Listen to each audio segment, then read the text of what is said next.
Hey everyone. Today we're going to be talking about dynamics, and we're also going to be talking about forces. Dynamics is a subfield of physics which deals with motion and with forces, and forces are obviously an important part of dynamics, and we're going to be talking a lot about them because they're pretty neat and they're very important. So let's start by talking about dynamics.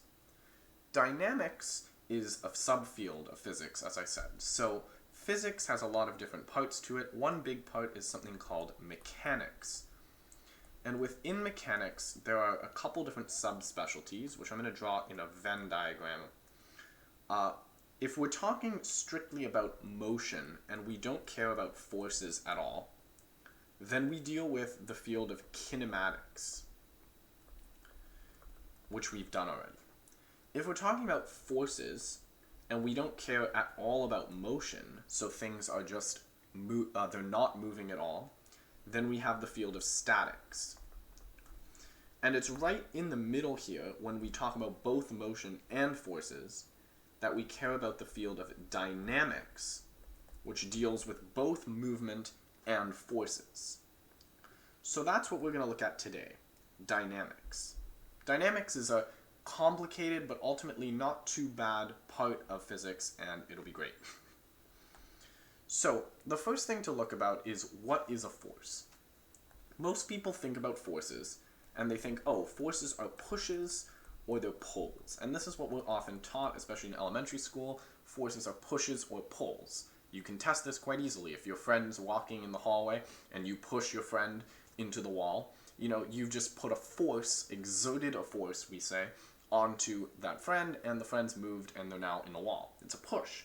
You could also pull something like, say, in a game of tug of war, you could be pulling on the rope, and that's also a force.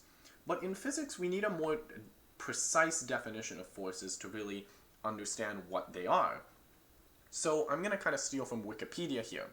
Wikipedia defines a force by saying that a force is an interaction which changes an object's velocity. So we're going to explain what this is. So interaction is, not the most important word here. You could also just say it's a thing that changes an object's velocity. At the end of the day, forces are kind of concepts more than they are physical objects, so we're just using interaction. The important part is right here, which is that it changes an object's velocity. We all know what velocity is, as well as acceleration displacement from kinematics. And a force is just something that changes an object's velocity. The object was one velocity, and now it's another. For example, in the example I was using, if your friend's walking through the hallway, they have a velocity that's going down the hallway. If you then interrupt them with a force by pushing them into a wall, you have now changed their velocity. Their velocity is now different. Now, change in velocity is the same as acceleration, which is another concept we learned about. So we could also say that a force is an interaction which gives an object an acceleration. So forces give accelerations. They take an object and they're like, here's your acceleration, go. For example, if you have a box that isn't moving and you push on the box, you've now given that box an acceleration, which is then changing its velocity. If you're in a car and the car is not moving, you push on the gas, you're giving the car an acceleration, which is then changing its velocity. At the end of the day, that's all a force it is. It's just an interaction or a thing that changes an object's velocity or gives an object acceleration. Now, the deal with forces is that at some point, we're going to have to measure them. And when we have to measure them, we're going to have to look at different ways in which we can use units of measure. We've dealt with like meters, seconds, for things like distance and time. We need one for forces. And there is one. It's called the Newton. Now, this is named after Sir Isaac Newton. And Sir Isaac Newton, you might know him from the experiment where an apple fell on his head and he discovered gravity. Yeah, that's Isaac Newton. And we named the Newton after him because he kind of founded this whole field, and so he gets a unit named after him. we usually just use the letter N to represent newtons. But what is a newton? Well, a newton is actually just a simpler way of writing a more complicated unit, which looks like this. This is kilogram meters per second squared, which looks terrifying as a unit. There's a lot of parts there, but let's break it down. There's really two sections here, the kilogram and the meters per second squared.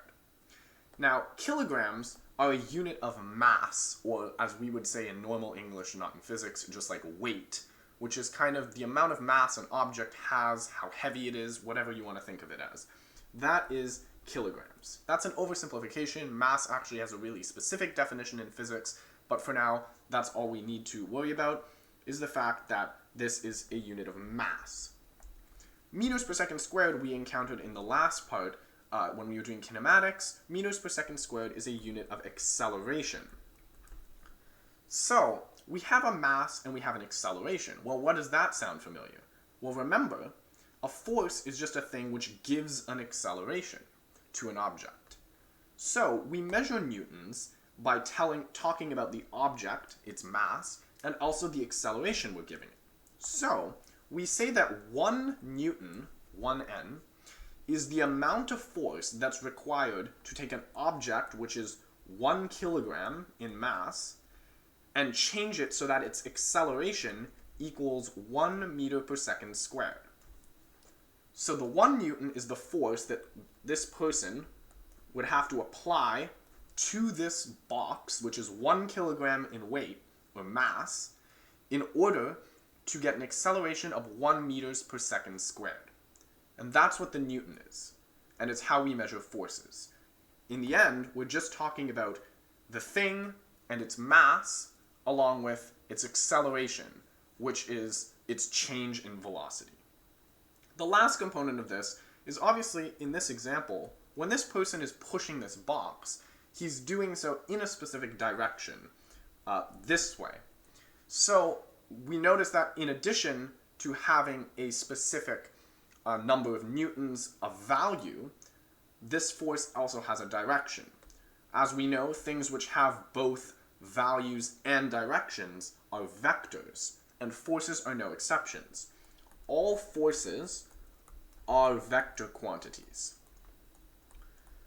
Now, because force begins with an F, we use the letter F for forces, and because they're vectors, we use an arrow above.